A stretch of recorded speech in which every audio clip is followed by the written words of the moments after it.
gonna play football. Yippee!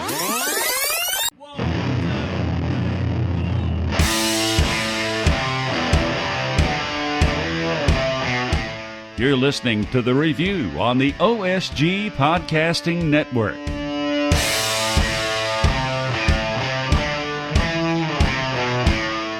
As always, we appreciate the fine introduction from the one, the only, the legend himself, Mr. Tommy Palmer. You are listening to The Review on the OSG Sports Podcasting Network. We are talking college football.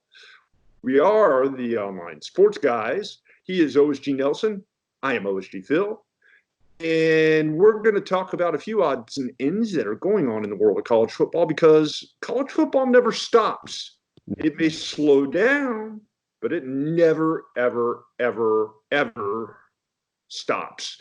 And John, ever. Stop. The biggest topic of the week this week would be the sudden resignation of one Mark D'Antonio as head coach of Michigan State. A lot of controversy there over the last couple of years. Some questionable decisions on athletes and the way Michigan State and football team in particular have handled those issues. I guess I'll start with the question here. Is D'Antonio getting out while the getting's good, or are they giving him a soft landing spot, or all of the above? Choice D, all the above. I think that the next, say, 6 months, keep an eye on the posse out of Indianapolis. And with what has gone on at Michigan State off the field in the last year and a half, 2 years or so, I think that D'Antonio just got out. Posse's coming, and somebody gave him the heads up that it's time to leave town. And so he hopped on his horse, put on his long coat, put on his 10-gallon hat, and he's headed for the door. Michigan State on the field has been okay the last couple of years, and you're talking less okay than they've had for years. Yeah, so you're looking at 8-5s instead of 10-3s, 11-3s, New Year's Day appearances, those kinds of things. And there are times, I think, that separating itself from what you and I think is going to be happening is that there's just times where the message gets stale. And it doesn't matter what the athlete is or who the athlete is that you bring in. It's just one of those times where you've been at this particular institution and it's just time to go. And I think that it's a myriad of reasons. More often than not, I keep leaning to what may end up coming from the NCAA, considering what happened over the last handful of years and all of the legal troubles that the university itself has had, not just pinning itself down into one particular athletic program. And I know that Tom Izzo last basketball season had to face these questions, but I think that it's choice D, all the above. I think it's a soft landing for Michigan State, because I think that he still gets part of a prorated contract, which I think gives him another $4 million as he's leaving for his green Sparty parachute. I think that probably something's coming from the NCAA. And, he's been there a while, and so it's just sometimes the message gets lost. So combination of factors, but yeah, I think he's out the door. Yeah, the timing here also kind of questionable in the fact that we're already into February. We've already hit National Signing Day, a topic which we'll touch on a little bit here in the second block of the show. It really leaves the Spartans in a lurch when it comes to the football season. And we're talking about it being 6 months out before the football season. They don't have a head coach. Yeah, and this also lends itself to a rule change that I think that you and I would be more than happy to have implemented, where any athlete who basically was told by Mark D'Antonio and his staff, yeah, I'll be around and it's going to be fine, and we're going to be there as a part of the Michigan State fabric for X number of years to come, and then 2 weeks later, Mark D'Antonio leaves. I think that really this should be one of the poster child cases and big examples for when a coach leaves and he's the one that's recruited you. I think that all those athletes that were brought in should have the option, depending on who the new coach is. They ought to have the option to be able to sit there and go, yeah, I'm not interested, I'm out. And, I wouldn't necessarily even call it portaling, because your athletic career hasn't even started on campus. But I think that the recruits for 2020, whether it was in the initial window back in December of 2019 when Mark D'Antonio was there, and if I were those athletes, I'd be even angrier because you're talking about a month and a half, 2 months later, you're still being sold this idea that Mark D'Antonio is going to be in East Lansing. But yeah, any athlete that was attached to a national signing day in December 2019 or February 2020, I would sit here, go ahead and say, look, you're free to go. We'll leave it up to you. No penalty. But that would be logic, I know, and I apologize for bringing that to the program.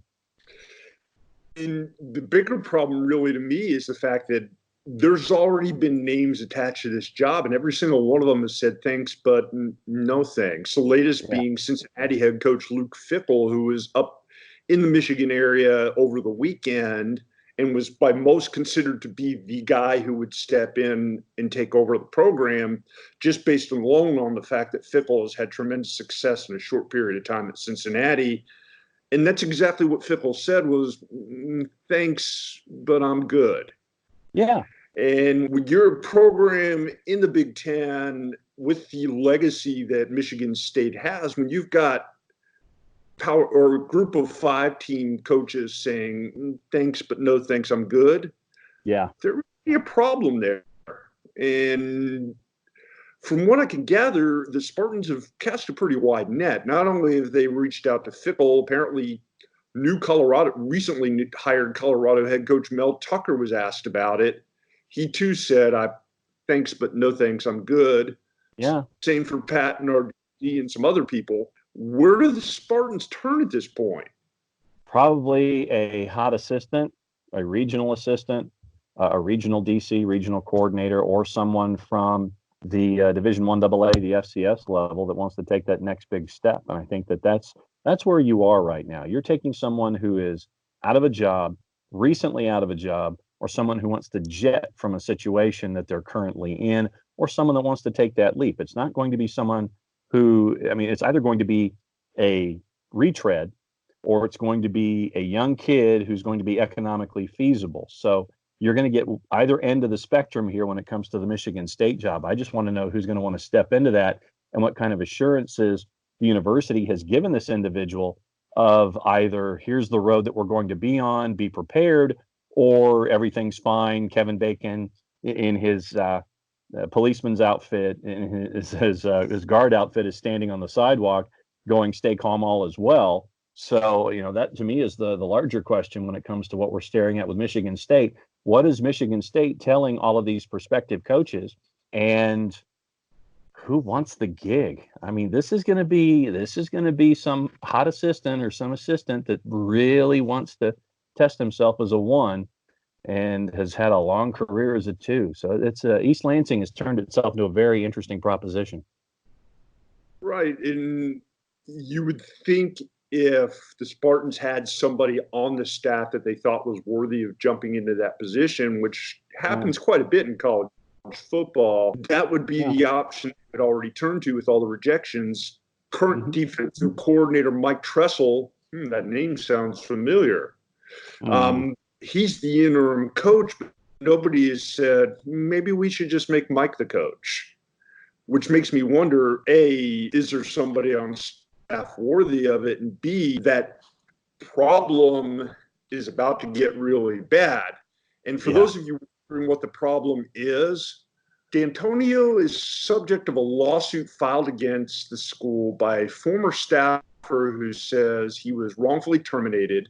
That staffer, Curtis Blackwell, alleges that D'Antonio committed tons of recruiting violations, including arranging for employment for a couple of football players' parents with a booster, so on and so forth. Yeah, I've never heard this before. Yeah. However, hi, Elvo. The latest update on the coaching search, courtesy of our friends at collegefootballtalk.com, names an interesting name as a potential replacement. Former Wisconsin and Arkansas head football coach Brett Bielema. You'll recall Bielema had some success at Wisconsin, much like they currently have. Seriously? Yes, and don't call me Shirley. Oh, Bielema had some success in the Big Ten at Wisconsin, although his it's okay, John. Really, it's okay. no. Get up. Oh, You're God. all right. Really, you're gonna be all right.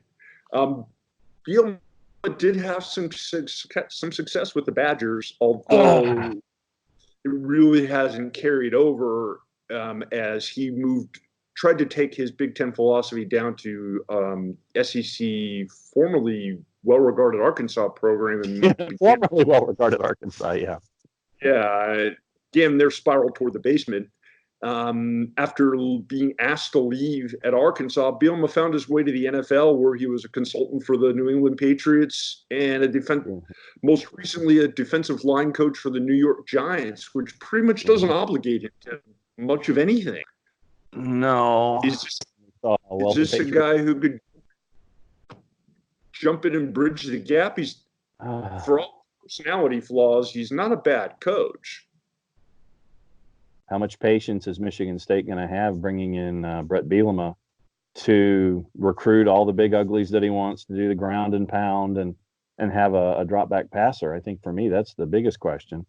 And where do you turn at this point? That's my point. Yeah. I mean, it's like I said, it's going to have to be somebody who's on the beach, somebody who's a coordinator, or somebody who wants to take a jump from a lower level or a lower division to take the number one spot. So I would bank on retread until further notice. So Bielema does make the most sense in the short term, although, oh God, yeah, okay, sure, why not? Yeah, I'm gonna lay down. Oh, really? Yeah, I mean, and I bet he'll take it. And considering how much money that he got from Arkansas to leave, a leg. Yeah, he'd just be happy for the offer. I suspect. Yeah. This is. Oh, yeah. This would make perfect sense. This would make absolutely perfect sense if Bielema was to take the gig. It just, the concept makes my head hurt. And that's why, for those of you who are watching on the TV side, that's why I'm laying down currently. Yeah, so we got that going for us. It's not even giving me a headache. It's just the notion of, sure, why not? Okay.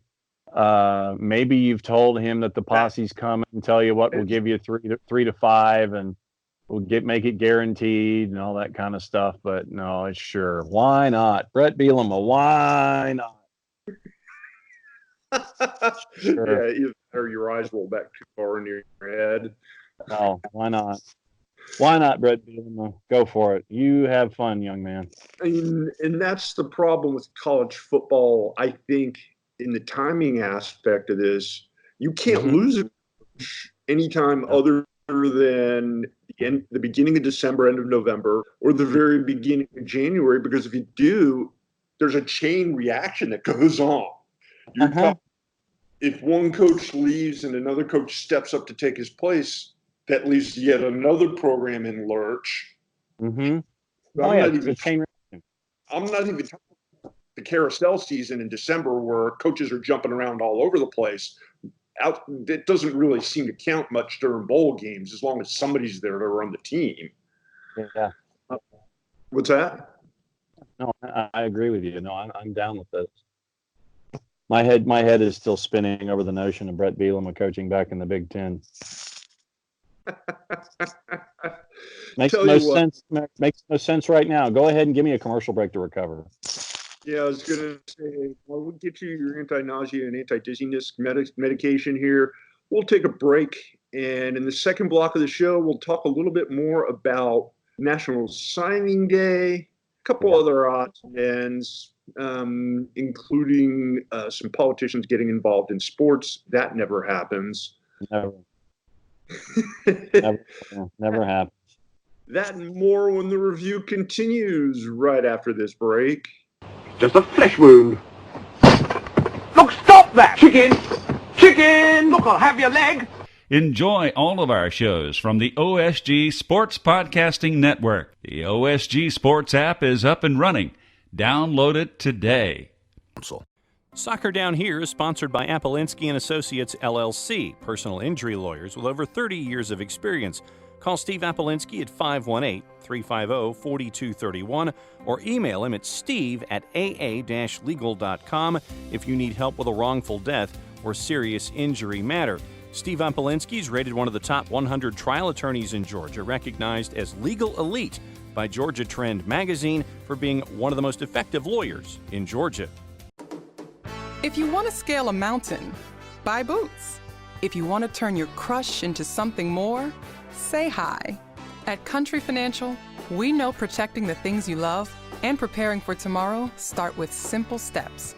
So we help you take small steps today with insurance and financial services that can have a big impact on your family's future. For all your home, auto, and life insurance needs, call Jason Wright at 678-568-6871. I mean, listen, we talking about practice. Not a game. We talking about practice.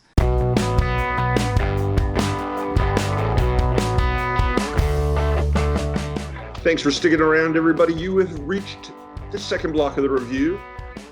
It is the OSG Sports team talking college football. We are the online sports guys. He is OSG Nelson. I am OSG Phil. And we are talking about the week that was in college football. John, one of the biggest things that happened over the past week, National Signing Day. True. Not early signing day, but National Signing Day. Yes. We have some clear-cut winners and losers. What does this all mean?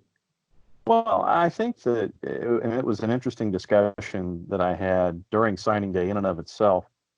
What this second signing day does, instead of you have 2/3 to 70% of all the top 100 athletes, all the 5 stars and the 4 stars, get into early enrollment. They're on their way to campuses. They do their thing. But I think what the second signing day does is it gives those 3 stars and the 4 stars and maybe some 2s opportunities that they didn't have before, because once again, if everyone is trying to chase that open window in December, everyone's trying to get in, everybody's trying to be a part of that first signing day so schools can get their numbers up and they can get their guys and all this kind of stuff. What it does is it gives a chance for all of those that aren't top 100, top 500, all those quality student athletes that are good football players and probably better academics.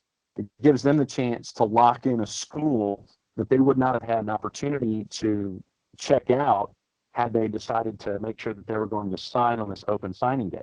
And you also had a couple of cases. Broderick Jones was the first case, the highest rated case in the state of Georgia where we're based. Broderick Jones still did not sign his letter of intent back in December. So it was an opportunity for him to still sit there and figure out, okay, who wants me? Where can I go? Where can I play? And it came down to Georgia. A lot of folks who had declared to Auburn were trying to get Broderick Jones to flip. In the end, he stayed with the University of Georgia, which gave them the number one signing class for the 1920 period. But I think that this particular signing day kind of backed into a purpose that they didn't necessarily anticipate. I think that what it did, it legitimately gave all those student athletes that got bypassed for one reason or another back in December, it gave them the opportunity to find a quality home that they wouldn't necessarily have had the chance if they were chasing after something in mid-December just before Christmas. Did it also give teams and coaches and schools that didn't get everybody that they went after in the early signing days a chance to identify what they still needed and to go for the best available guy out there? Because to me, that's what the second signing day really does. It's like, okay, we shot for 10 offensive linemen. We got 4 of them. Maybe we need to go find 6 more. And this is a second opportunity to do it. Exactly. And I'll give you Georgia as an example. While Georgia still signed a boatload of 5- and 4-star offensive linemen, it gave them the chance to pick up a lineman from a high school in suburban Atlanta.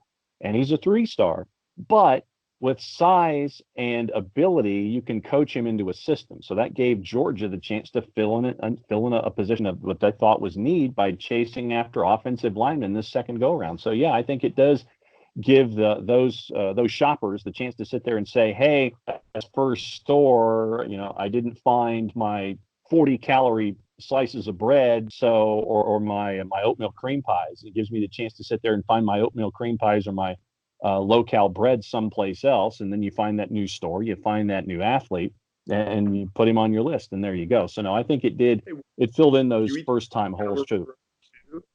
Not together, mind you. No. No. The dessert is in the dessert aisle, and the bread is for the sandwiches when we make the peanut butter and jelly here at Office HD. But it does.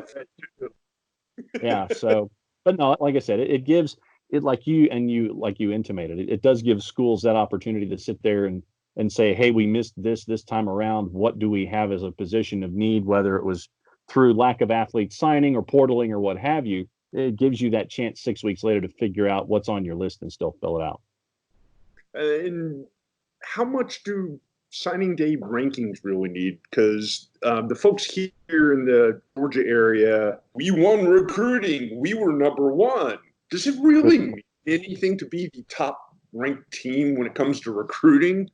I think that is there that big of a difference or a drop off if you're number one or you're number 10 in terms of who you recruited, as long as you've got guys that fit what you need at the given time? And I think that that's the key. I mean, Georgia Tech had a tremendous class, but they were top 25. It is filling out positions of need in a time of transition. You try to figure out if you look at the top 10, say you're dealing in bulk. It's like Costco. You sit there, and if Costco wants to sponsor us, hey, you can. But you go to Costco, you sit there, and you find all of the big containers of toilet paper. You get the 48 pack of toilet paper. You're dealing in bulk at that point. You want to try to get the best toilet paper you can and make sure that you get a lot of it. And that's what you're doing if you're the top 10. And I think that really you can put an umbrella over the top 10 and sit there and say, okay, well, we got this, and this. I don't put any stock in stars, and I know that that's what people do as their metric to judge how well a recruiting class you had. Frankly, I'd love to go back to, say, 2, 3, 4 years past where we are now. How was that recruiting class for you 4 years ago? How was that recruiting class for you 3 years ago? How many of those athletes are still around? How many of them have portaled and gone on to the next stop? So Interesting thing that I came across today when you mentioned that subject in The Athletic. Bruce Feldman wrote an excellent article talking about the quarterback class of 2013. Yeah. Where are they now? And almost none of them, that whole group basically was the last group of your traditional big, tall, rangy, gigantic arm drop back quarterbacks. Yeah. Things changed, the gains changed, and these guys kind of got left behind. Yeah. And it's a fascinating read. If any of you are subscribers to The Athletic, I highly recommend it. And if you're not, you should be, because some of the reading in there is super excellent. That, and just as a reminder across the board, J.J. Watt was a 2-star in high school as he headed to college. That, for me, is my example of putting stock in 4s and 5s, and then you come back through National Signing Day here in early February where the 4s and the 3s and some 2s find homes. J.J. Watt was a 2. He found a home at Wisconsin. Last time I checked, he's okay. Yeah, and the thing that I've always argued about that whole ranking system is when you're talking about a 17 or 18-year-old kid, you don't really know how he's going to make a transition from being the biggest and baddest and strongest and fastest guy on the field in high school to being on a field with a whole bunch of guys who are just as big and as fast and as strong, if not bigger. Right. That's not an easy transition for anybody. No. Never mind asking a 17 or an 18-year-old kid to try to sit there and say, I dominated everybody just by doing what I did. And then doing what everyone else who's coming to school with you. Yeah. And then that same 17 and 18 or 18-year-old kid walks on the campus and doesn't really do anything more than he did to train in high school. And then all of a sudden he has a holy crap moment. Mm-hmm. Yeah. Wait a minute. Why aren't I the star here? Because everyone else was too in their hometown. And some kids take to it like that. The transition's just that smooth and they're just that good. But not everybody is. And that's the part that that's what things forget about when it comes to these recruits. Correct. There's no way of knowing for sure. You can make a best guess. It's just how it rolls. What else is on your mind? Want to mention something else that I came across real quickly, which is some mention that, and it's a subject that I'm interested in because I'm fascinated by kind of the business end of how sports, college football, and some of the other sports work, and the thought process and the underlying things that are done in the business. And it's an article by Dennis Dodd on CBSSports.com, which mentions that the White House is at least investigating or taking a look at the name, image, and likeness legislation that's been how many states? It's like 16 states have at least discussed putting out bills or legislation that would require college athletes to be able to profit from use of their name, image, or likeness. It's a subject we've talked about a lot. And I guess the question is, since it's already become so politicized, it's not something that's going to be easily resolved. And to their credit, we'll say this: the White House said, we're just taking a look at it and to see if it's something that we should be involved with, or let it take care of itself. Hopefully they'll come to that decision that the latter works and let it take care of itself. Let it take care of itself. Back away from legislation, back away from government intervention. But some of these bills are already in action. California already passed the law, but theirs doesn't kick in until 2023. But then you've got Florida, who is expected to ratify theirs at the end of their legislative section come April, right, and put their law into place come July 1st of this year. Okay. All right. So when it comes to implementation, who's going to be the overseer? Who's going to sit there and make sure that all of the who's your arbiter here? And by the time someone has a complaint, someone lodges the complaint, someone figures out what the litigation process is, you probably lose at least a competition year, if not two, by the time something is settled. And this is probably a byproduct of states going independently and sitting there going, okay, we'll do this, and then other states not doing it. If you wanted to do something, the states should have coordinated through the NCAA and sat there, or some governing body, I don't know who, or some legal court case, or a lawyer or a group of lawyers or something, and just gotten together, all 50. Maybe the conferences could have been the instigators and all of this, and sitting there said, okay, if this is going to be the case, then let's set a uniform date of X, 2023, for everything to be implemented. When you have Florida doing what they're doing, California doing what they're doing, you're in essence turning this into the Wild West when it comes to implementation. And then and you're going to sit there, and kids are going to, and student athletes are going to want to sit there and obviously go into these states first and foremost. So I literally could see enrollment of student athletes going to these states at a deeper rate.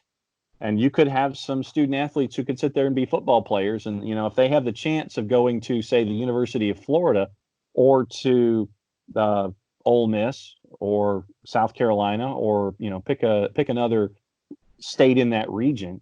If you're in California, you go to one school in California as opposed to Arizona or Oregon. I mean, you could have instances in the Southeastern Conference and in the Pac-12 where kids are flipping at the last minute because of this kind of a law, where Oregon thought they had a kid, but no, he's going to go to Stanford instead, or he's going to go to UCLA or USC instead because of the rules on the books when it comes to compensation. And I think that, not doing this uniformly is going to end up creating some interesting instances of athletes going places you didn't think, and it may even create some competitive imbalance even further than what you see, because you see these athletes looking to be compensated for who they are as opposed to where they're playing football. Yeah, and it's interesting. It's going to be a topic here over the next couple of years. The NCAA, for all their inaction, at least has been willing to discuss what they should do. They've already formed a committee to look That'll into get it. far. Yeah, and they may end up doing something, but moving at NCAA speed, you're talking about a couple of years from now, which may be the problem. Yes. It'll be interesting to see how this all plays itself out. John, why don't you say we wrap things up here? We've been talking for about a half hour or so. We wrap things up here. That's what you wanted me to say. Yeah, let's say that. And I would be remiss in my duties if I didn't plug everything. Promotional. There you go. Remember here, folks, you can find us on the telephone. That's right. We have a phone app, and it's free. Doesn't cost you a thing. You can get it. It's right here, OSG Sports. You can get it on Google Play or the Apple Store. It's free. It costs you nothing. Anytime we post one of our audio podcasts, boom, it pops right up there for you to listen to. Hope you enjoy it. I would also like to remind you that we can be found on YouTube. If you're watching us, obviously you found us, but if you haven't, go find OSG Sports on YouTube. You'd be nicely surprised with what you see there. Correct. And yes, we have social media pages too, Facebook and Twitter at OSG Sports. Real easy to find, real easy to remember. And we're on Spreaker, Spotify, Stitcher, whole bunch of podcasts. You can find us all there too. Yep. Tons of content, tons of things we talk about. College football, lacrosse, soccer, all kinds of fun stuff. You never will miss a minute if you got the phone app. Get the phone app. Get the phone app. app. With that being said, I will wrap things up. He is OSG Nelson. I am OSG Phil. We are but two of the many online sports guys at theonlinesportsguys.com. Thanks for tuning in, everybody. We'll talk to you again next week.